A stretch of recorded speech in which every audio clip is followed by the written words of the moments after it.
Hello guys, welcome to my channel. இந்த வீடியோவில் நம்ம என்ன பார்க்க போகிறோம்னா சோசியல் சர்வீஸை பற்றி தான் நம்ம பார்க்க போகிறோம். சோசியல் சர்வீஸ்னால் நம்ம எப்படியெல்லாம் சோசியல் சர்வீஸ் பண்ணணும், சோசியல் சர்வீஸ் பண்ண முடியலன்னா என்ன பண்ணணும், அப்படி அதை பற்றி நம்ம கொஞ்சம் பார்க்கலாம். இந்த வீடியோக்குள்ளே போக்கு முன்னாடி this video sponsor by genreviews.online. இந்த genreviews.onlineல் நீங்கள் வாங்குகிற ஒவ்வொரு பொருளுக்கும் நீங்களே ரிவ்யூஸ் செக் பண்ணி பார்க்கலாம். எக்ஸாம்பிள் நான் சொல்லணும்னா, நீங்கள் வாங்குகிற பொருளுக்கு நல்ல ஒர்த்துள்ள பொருள் எது, நல்ல வேல்யூ உள்ள பொருள் எது அப்படின்னு ரிவ்யூஸ் செக் பண்ணி நீங்கள் வாங்குகிற ஒவ்வொரு பொருளுக்கும் ரிவ்யூஸ் செக் பண்ணி நீங்கள் வாங்கலாம்.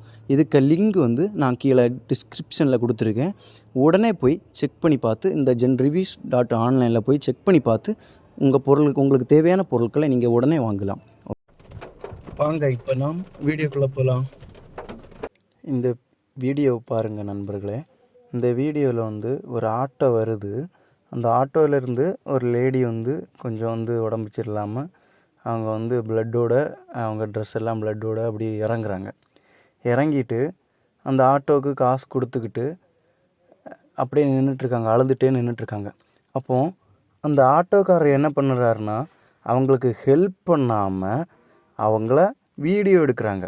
அதை பார்த்துக்கிட்டு வேற 2 நண்பர்கள் அவங்களும் இதை அப்படியே வீடியோ எடுத்துக்கிட்டு இருக்காங்க.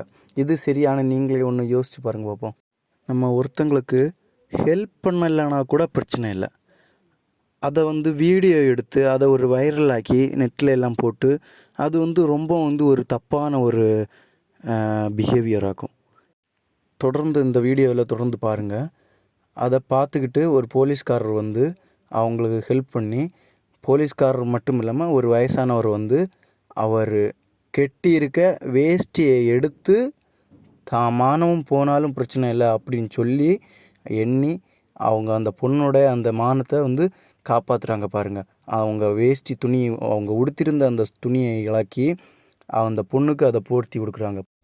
இந்த வீடியோவில் நம்ம பார்த்தது போல் நாமும் பிறருக்கு சோசியல் சர்வீஸ் பண்ணுவோம். சோசியல் சர்வீஸ்னால் தமிழில் சமூக சேவை. நாமும் பிறருக்கு ஆபத்து நேரத்தில் இதே மாதிரி சமூக சேவை செய்வோம். நன்றி, வணக்கம்.